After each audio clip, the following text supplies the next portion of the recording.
When a missing person case becomes cold after months or even years of not hearing anything, most people assume there won't be a happy ending.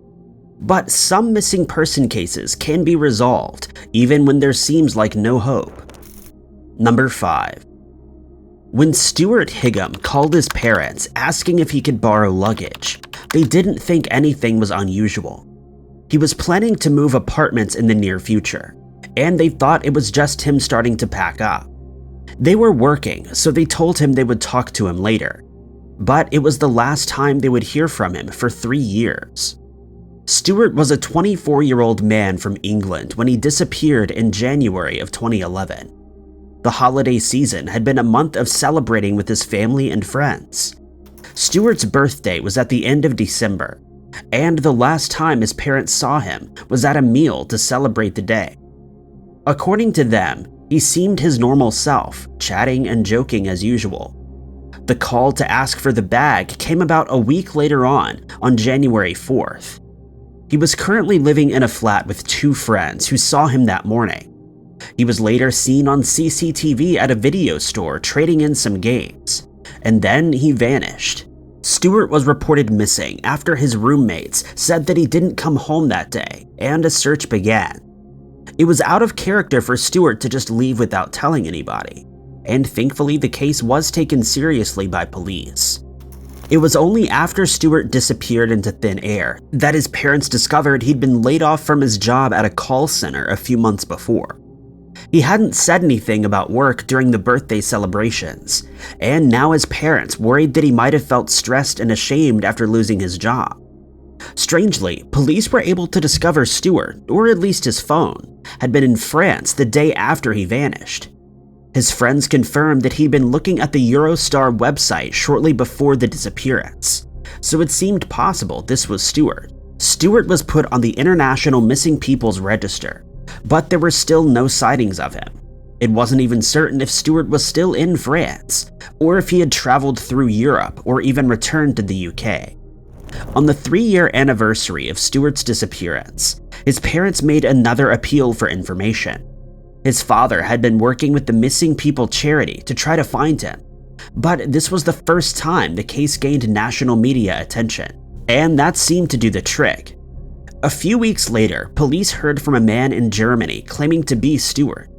Authorities were able to track the man down and confirmed that this was the missing person. His parents flew out to Germany to be reunited with their missing son, after years of wondering what had happened to him. Today, Stuart lives a private life, but his father continues to raise money for missing people, even after Stuart was found. Number 4. Kevin Bear Henry is a First Nations environmental activist who disappeared in November of 2021 in a remote area of Vancouver Island. The area was seeing massive protests against logging companies that wanted to work in an area of old-growth trees. In particular, the Royal Canadian Mounted Police had come under fire for their actions against protesters. Kevin had gone in their brown and beige van to join the protest in Port Renfrew, but kept in touch with their family throughout the journey. They'd reached Lake Cowichan by November 27th and called their family after they pulled over to rest for the night. While on the call, Kevin said they could hear someone knocking on the side of the van, and was concerned that somebody may have been stalking them. The call would be the last time Kevin was heard from, and after a few days of silence, their family grew increasingly worried that something might have happened to them. But due to the actions of the police at the protest, the family wasn't sure if the police could be trusted to try to locate Kevin. Eventually, on December 11th, Kevin's family reported them missing. Air searches began, but they couldn't narrow down where Kevin might have been. On the ground, search and rescue teams wouldn't go ahead. The family tried to raise funds for their own search and rescue team, but with the cold Canadian winter already in full effect, there was a worry that it might be too late. Then, after 2 months of silence, Kevin's friends finally got a call they feared would never come. Kevin had been found and was now recovering at a restaurant in Lake Cowichan. They left Lake Cowichan and continued on their journey on November 28th, only to get stuck in a remote and mountainous wooded area. For more than 70 days, Kevin remained in the van. They survived off of tinned food and melted snow to drink, but knew that survival like this wouldn't last for long. On February 7th, Kevin decided to leave the van and make it back to civilization. Walking along one of the remote logging roads, a pair of loggers came across Kevin 2 days after leaving the van. The loggers had seen the missing person flyers all over town and recognized Kevin as the missing individual. Kevin was shocked to discover just how long they'd been missing and were taken back to the town where the loggers gave them food for money. It was a surprising yet happy end to this missing person case. Number 3. It's always important to remember that not every missing person wants to be found, and not every missing person case is what it might seem on the surface. One of the most recent examples of this came with the case of Neil Aitken. According to newspaper reports, in July of 2021, a man named Jerry Alkvist had taken in a homeless person who'd been acting strangely near his home in Sweden. According to Jerry, the man seemed disoriented and appeared to be homeless. The man was evasive but said he was born and grew up near Leeds, England. Jerry took to Facebook to try to find the man's family, as he believed the man was probably a missing person, and eventually the post found its way to the family of Neil Aitken. Neil had gone missing in May of 2020. At first, it was believed he may have traveled to Scotland. His family claimed Neil had mental health problems and was suffering from psychosis and paranoid beliefs. Police have made appeals for information, but the case quickly fell from the public eye. Neil's family was able to confirm the man Jerry had found was the missing man, and statements were made about how they wanted to bring Neil home.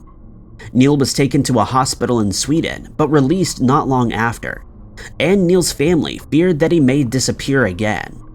They appealed for help, suggesting that he may not have a passport and had no income to survive on. However, this wasn't the case. It turned out Neil had disappeared of his own accord. He didn't get along with his family and was no longer in touch with them. He described the accusations that he was paranoid and mentally unwell as a smear campaign made by his family. Neil had gone to Sweden to a work opportunity 4 years earlier and was living in what he described as a fully equipped mobile home with heating. He'd come across Jerry while trying to hitchhike home after going shopping and avoided his questions simply because he wanted his own privacy. He'd actually gotten in touch with the police shortly after the first missing person reports in May to clarify that he was alive and well, but this hadn't been enough for his family. Neil has now returned to the UK, but will likely be keeping his distance from his relatives. It's safe to say the majority of missing person cases aren't like Neil's, but it's always important to remember that people have a right to privacy, and there may be more going on than is public knowledge. Number 2. Police investigating the disappearance of sisters Anna and Kim Hoxie were skeptical that they would be able to come back to their family with good news, or any news at all. That's because the sisters had been missing for more than 30 years with no trace of them. After such a long time, it was feared that they would be untraceable, and that it would be discovered something terrible had happened to them. But that wouldn't be the case. The two sisters disappeared from Lethbridge, Canada in the mid-1980s. Anna, the older of the two sisters, was estranged from most of the family, but was described as being inseparable from Kim. She had also been close to their father, but when he passed away in 1981, there was little tying her to the rest of the family.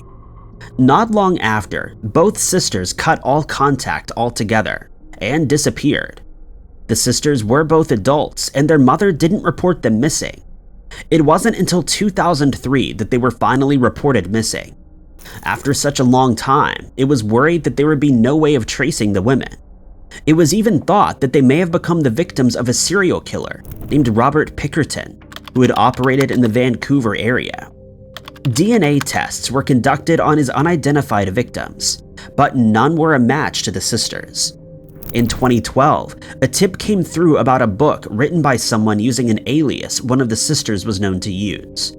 Police tried to contact the publishers of the book, but got no response.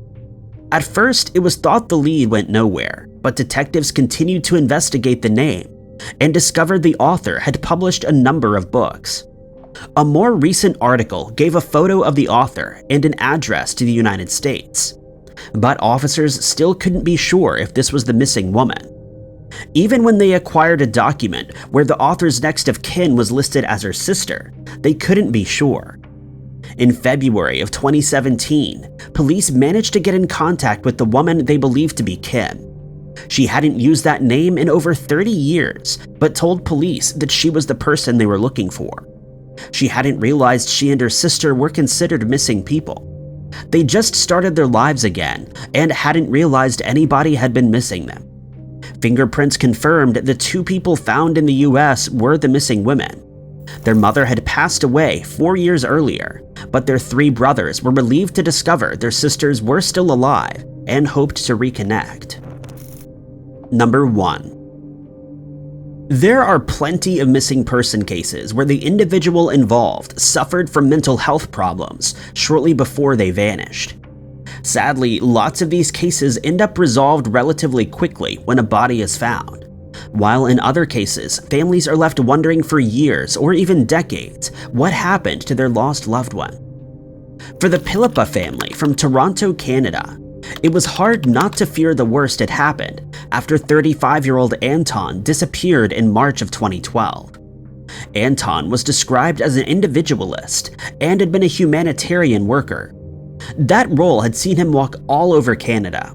According to his family, he was somewhat comfortable walking around barefoot and wanted to do good. About 2 years before he vanished, Anton was diagnosed with schizophrenia. His family struggled to get him the help that he needed. At first, it looked like he was making progress, but at the start of 2012, things rapidly went downhill. Anton was involved in an altercation that left him with assault and weapons charges, but before the case could go to court, he vanished. Anton's family found nothing out of place at his home. His passport and other important belongings were there, as well as all of his clothes and other possessions. It didn't look like he'd planned to run away, and the family believed something terrible had happened.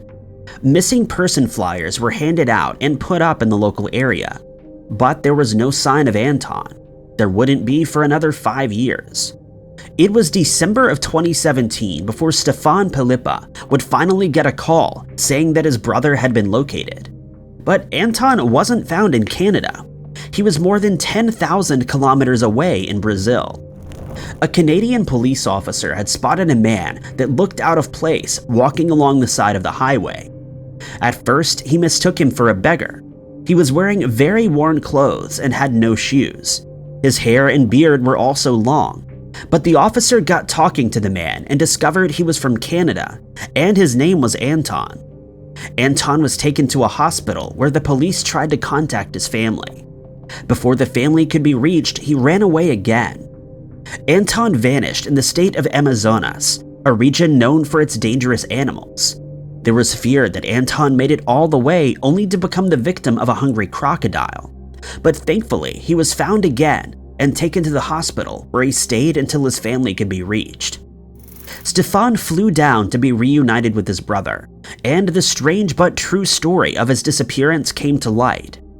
He had decided to walk to the National Library of Buenos Aires in Argentina. Most of the journey was made on foot, but he would occasionally hitchhike a ride or stow away in larger vehicles. By the time he had made it, Anton was in bad shape and without an ID, so the library would not let him enter. He returned north and entered Brazil, where he was found. Some have cast doubts on Anton's story, but he definitely had the physical injuries to attest to it. In the end, his family were just happy to have their loved one back after so many years. Thank you guys so much for watching. If you liked this video, be sure to hit that like button. Also, don't forget to subscribe and click that notification bell to keep up to date with all of our future uploads. But I've been Ty Knotts, and I'll catch you guys in the next video.